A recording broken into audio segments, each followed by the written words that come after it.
What's up, everyone? This is Zach with the Guardians of Liberty, and I am here with Patty Malowney, who is running for what district again? District 77.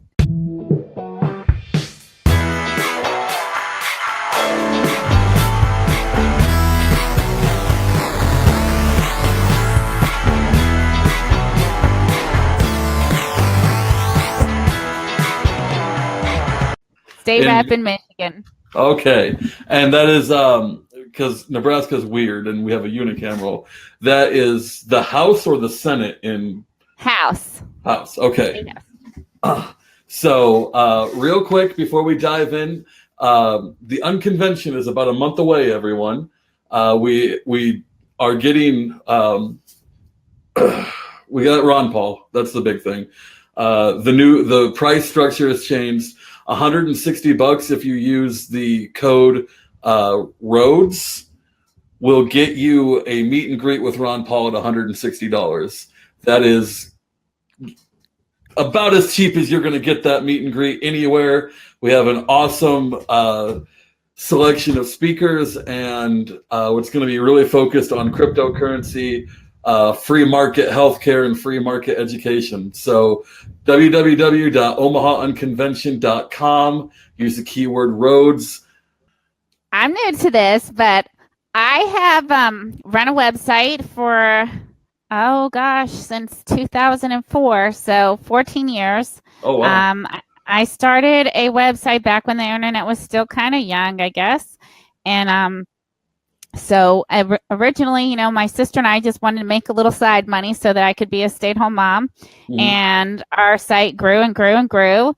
And in about 3 years, we were bringing in about $200,000 in revenue. And eharmony.com sent me an email, which I couldn't ignore. So I sold my website in 2008.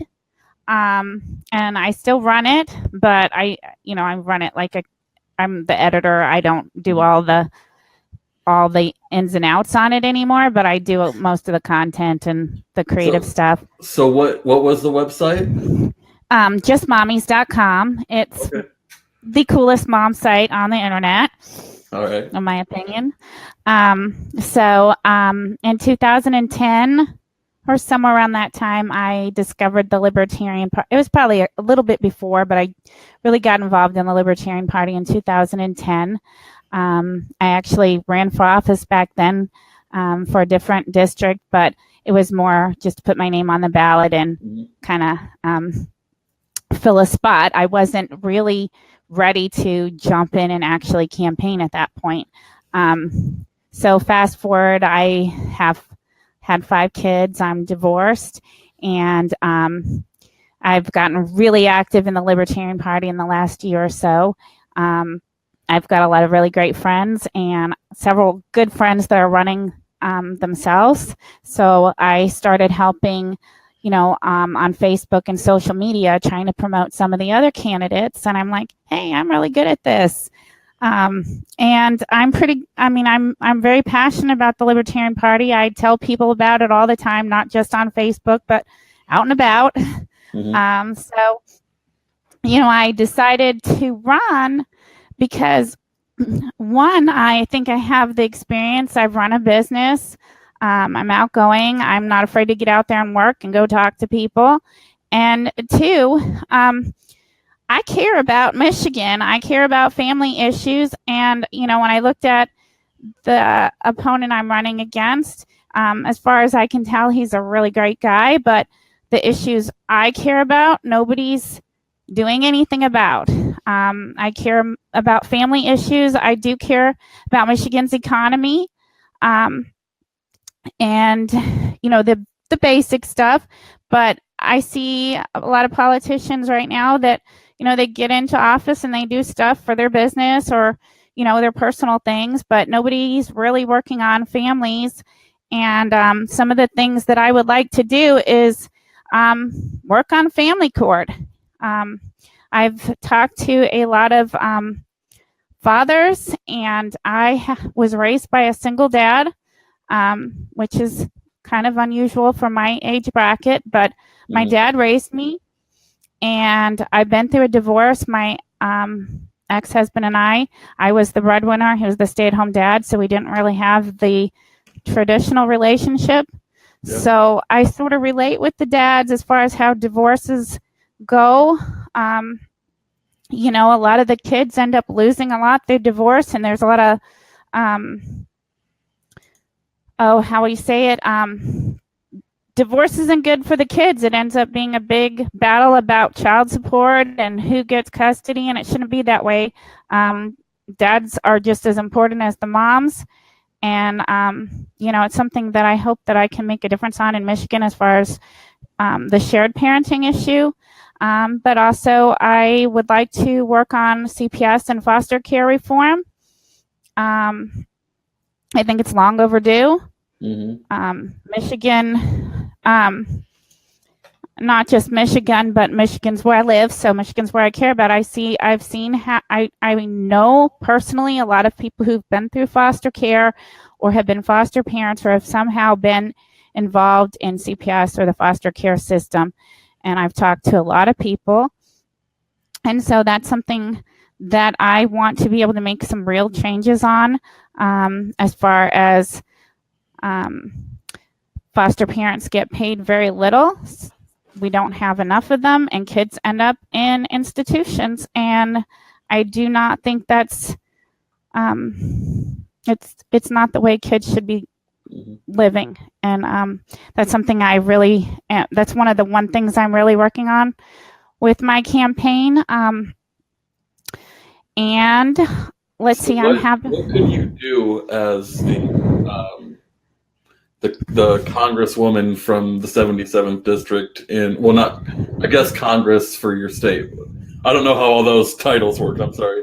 What could you do in that position to make that a better situation? I've written down a lot of ideas, and I'm still kind of working on my plan. Mm-hmm. But one of the things I believe that when families are affected by CPS, that the goal should be to keep children together.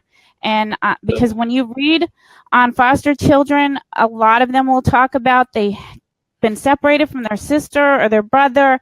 That's something that I don't think should happen. You shouldn't lose a brother and sister because your family had problems. Mm-hmm. So that would be something that I would say would be something I would like to see changed. Also, without saying this, it's kind of just the way it is. It's a money-making business. These kids get put in these institutions because they're the only ones. They don't have enough resources, and these institutions are making a profit off of it. And it's not a simple thing. We need more families to step up, and unfortunately, the process of getting foster parents, getting licensed, it's kind of an ordeal for people. And so making that process easier so the grandmothers, the family members you see people that have grandparents or other relatives that would like to take in kids, but they can't because of not being licensed and just different obstacles. So for me, my biological mother was 15 when I was born. Mm-hmm. And so that was not a great situation. And she ended up leaving before I was old enough to even remember her, but I was adopted by my grandparents. So to me, mom and dad are biologically my grandma and grandpa. And I can't imagine how different of a path I would have been down if I would have gone into the system instead. Exactly. Because that's my family, and that family bond was already there. So, and that is the other thing that I think is important, because when children lose their family, they don't just lose their mom or their dad, they lose their aunt, their grandmother, distant relatives, the family unit as a whole. And this is something I care about with divorce too. When kids get separated, they may not be not just seeing their dad, but not their grandma, their aunt side of the family. And that whole unit is important. And it's something that I would like to make changes in. There's certain things I know that, politicians can't. I want to make practical, small, realistic changes that I know can happen. Mm-hmm. Keeping kids together, that should be feasible. making sure that when they get out of foster care, they can recontact their siblings, that they have the resources and the skills to survive. A lot of these kids that go through foster care at some point end up homeless because they don't have that family structure. They don't have the education. They don't have the support they need. And that to me, if you're taking children out of a bad situation and just putting them in some group home or institution and then just leaving them to fend for themselves, what have you done for them? Wouldn't they be better off? It's something that I'm trying to look at from all points of view, because there's definitely a need for, there's families in crisis that need intervention, and it's just the best way to do it so that the kids are looked out for. And the same with divorce, that the kids, that we're making sure that everything's about the kids and not the financial aspects. Mm-hmm. But those are the things I am most interested in with my campaign, and libertarian ideas in general. When you see these $1 trillion spendings, which, I won't be in charge of with state rep, but I know how to say no. Yeah, I'm sure Michigan is probably operating at a deficit just like every other state. So, that's right. So I'm kind of looking at the Ballotpedia. Sorry. Are you running a two-way race or a three-way race? Do you know? Three-way. Actually, as far as I know, there may be even four. I think there may be an independent in here, but I'm not sure about that. So, but the incumbent is Tommy Brand, or did he? Tommy Brand. Okay. Tommy Brand is the incumbent. He won quite handily in the last election. And as far as I can see, the Republicans have won quite handily in the last several elections. However, I have been out talking to people, and I know my area. This is a libertarian area. They are conservative, but a lot of the people share my values. Just when I've been out talking to voters, I've had some of them really excited that I'm a libertarian and running. So I think it's a good district to run in. So looking back to 2012, a libertarian got 3%. That's not bad, really, especially in 2012. So, yes. And as far as I know, there hasn't been a candidate that's actively, campaign knocking on doors and putting the kind of effort I've been putting in. So I'm hoping that my hard work and talking to people and putting myself out there pays off. Okay. So, this kind of interview isn't really going to go out to the people in your district. This is more for kind of the inside baseball. Why should libertarians be excited about your campaign, other than you're a libertarian who's running for office? Like, what do you bring to the table that's unique? Well, first of all, I think I have more energy than maybe not anybody running, but than most. All those burpees you were talking about on Facebook, it's a safe assumption to make. Well,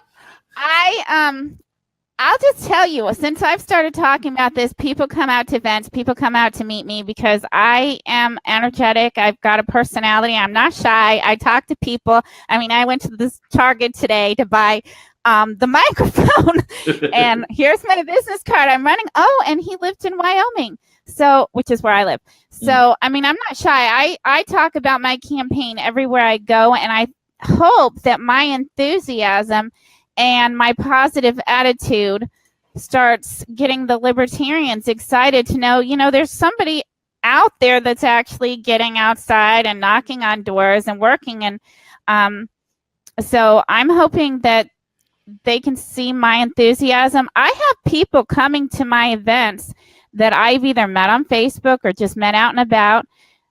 So it's not just libertarians, people in the community like me, and they're coming out to find out more. So that's why libertarians should get behind me, because I'm working. So for anyone watching this, we had an adventure just getting this set up. So that it's kind of derailed everything in my head. Yes. it was no deal. But I think What- it's going pretty well considering how long it took to Yeah. get started. Definitely. So you've got kind of the family issues, which is really cool. That's something that we don't talk about a whole lot in the Libertarian Party. And as you talk about it, it's making me think, why? Because that's a really important issue. Like to build a society starts with children, because like I know he's gone off the deep end a bit, but Malowney will talk about we are one generation away from a better world by raising the next generation of children better than the last. So, well, and I also think something we miss so badly. I think though that the family unit and families, like a lot of the issues I'm talking about as far as like education, like that's something else that's important to me. I'm a former homeschool mom, and my kids are now going to public school. Mm-hmm. And so I support parents being able to make choices for their kids, whether it be homeschool or public school or private school. I was homeschooled. But well, I was homeschooled part of my high school year too. So, but I think that the problems in the school system, a lot of them come down to families. Stronger families, better children, better schools. You can't hold a government school accountable for how children behave. Getting stronger families, having a dad involved, having both parents involved, having the grandparents involved, the kids are going to do better. So I think anything that the government can do to either stop messing up families, definitely, or it's not even that we have to step in and fix them. We just need to quit getting in the way of parents working things out themselves, and families working things out. So, I mean, family issues to me are important because everybody wants to talk about taxes and business. And don't get me wrong, I hate taxes. But I also care about families. Mm-hmm. Yeah, so, it seems like a lot of times libertarians want to go down this like talking about economics is fun and it's analytical, but when you talk about families, I think a lot of libertarians just don't feel comfortable saying the things that kind of need to be said on this topic. Well, I think it's just as important as any other issue, and the big reason why I care is because nobody else is going to do this. Nobody cares. Yeah. So that's one of the reasons why I want to run on those issues. But I just enjoy talking to people about libertarianism. A lot of people don't know about it, or they don't really know what we believe, and I feel like I do a good job being a positive libertarian. Yeah. So would you say that so you're clearly running an educational campaign from the perspective of you are educating a lot of the people in your district about libertarian ideas. What does success look like for your campaign? Is it victory or is it a certain percentage? My goal is to win. Okay. Mm-hmm. Before anyone thinks I'm like off my rocker, I started my business with a $40 computer and a whole lot of naysayers. I competed against sites owned by NBC and Procter & Gamble. I'm a smart girl. Maybe I have some obstacles, but I have a lot of people helping me and a lot of people working with me, and I'm a fast learner. And what I do know from starting my business and making it successful, it's not all about your know-how and your school smarts. It's about your work. Are you going to get out there and talk to people? I'm getting out every day talking to people. I'm walking on and knocking on doors. And I know that my opponent's not doing that. I want this. I'm working for it. So, and I really should have had this ready to go already. This is on me. Where can we find I assume you have a website. I do. Where can people go to volunteer, to donate, especially donate. Stop being Thank stingy, you. libertarians. The libertarians have been awesome so far, so I am thrilled about that. Libertarians are getting better about donating money to candidates. It is slowly happening. I think the candidates have to get out there and work for it. So true. I have a really great website, and I'm working on my Facebook page. It's pattyforliberty.com. Really easy. And there is a email newsletter form you can sign up for, which I would love it if everybody would sign up just to keep up with what I'm doing with my campaign and see how, so I can share with them what I'm doing.